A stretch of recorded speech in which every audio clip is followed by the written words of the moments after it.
का समय था। ऑफिस से घर आने के बाद पिता फिर से ऑफिस की फाइल में उलझा हुआ था। तभी उसका 8 साल का बेटा पास आया और बोला, पापा क्या मैं आपसे कुछ पूछ सकता हूँ? हाँ पूछो। फाइल से नज़र हटाए बगैर पिता ने जवाब दिया, आप 1 घंटे में कितने कमा लेते हैं? बेटा ने पूछा। इस अजीब सवाल पर पिता को कुछ गुस्सा आ गया। उसने जवाब दिया, तुम्हें इससे क्या मतलब? क्यों बेकार के सवाल पूछकर मेरा समय खराब कर रहे हो?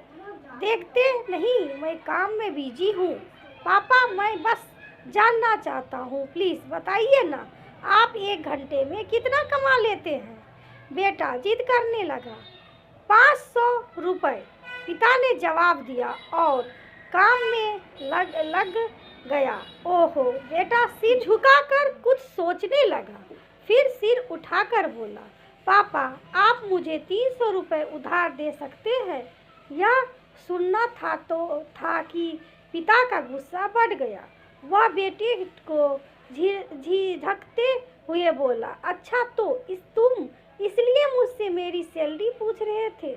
तुम्हें खिलौना या कोई फालतू सी चीज़ खरीदनी है? अब एक शब्द कहे बगैर सीधे अपने कमरे में जाओ और सो जाओ। मैं इतनी मेहनत से पैसे इसलिए नहीं कमाता कि तुम्हारी हर फालतू मांग पूरी कर सकूं। बेटे का चेहरा उतर गया।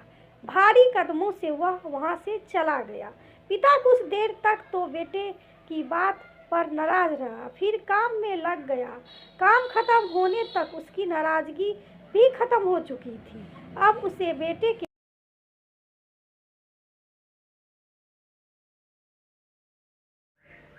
प्रति अपने खुद के व्यवहार पर दुख होने लगा। वह सोचने लगा कि हो सकता है बेटे को सच में किसी जरूरी चीज़ के लिए 300 रुपये की ज़रूरत हो।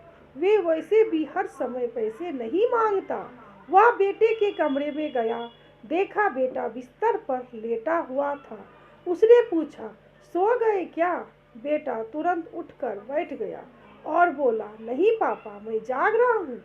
बेटा मैं काम की वजह से परेशान था और मेरा काम का गुस्सा तुम पर निकल गया। मुझे तुम पर गुस्सा नहीं करना चाहिए था।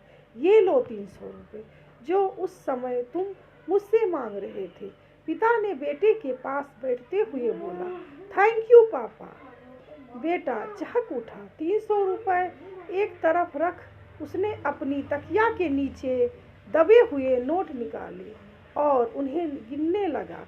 यह देख पिता को फिर से गुस्सा आने लगा।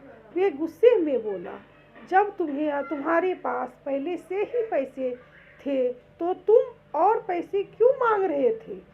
क्योंकि मेरे पास पूरे पैसे नहीं थे पापा, अब है। बेटे ने मासूमियत से जवाब दिया, पापा ये लीजिए 500 रुपये। क्या इससे मैं आपका 1 घंटा खरीद सकता हूँ? प्लीज़ कल आप घर जल्दी आ जाना। मैं आपके साथ डिनर करना चाहता हूँ। बेटे की बात सुनकर पिता अवाक रह गया। सीख, हम पैसे कमाने की जिद्दोजहद में इतने ज़्यादा व्यस्त हो जाते हैं कि हमारा परिवार पीछे छूट जाता है। हमारे पास अपने परिवार और प्रियजनों के साथ बिताने के लिए समय ही नहीं होता। समय धीरे धीरे हमारे हाथ से फिसलता चला जा रहा है और बीतता समय कभी वापस नहीं आएगा। ऑफिस में हमारा रिप्लेसमेंट बड़ी आसानी से ढूंढ लिया जाएगा, लेकिन परिवार में कोई रिप्लेसमेंट नहीं है। अपने परिवार को महत्व दे।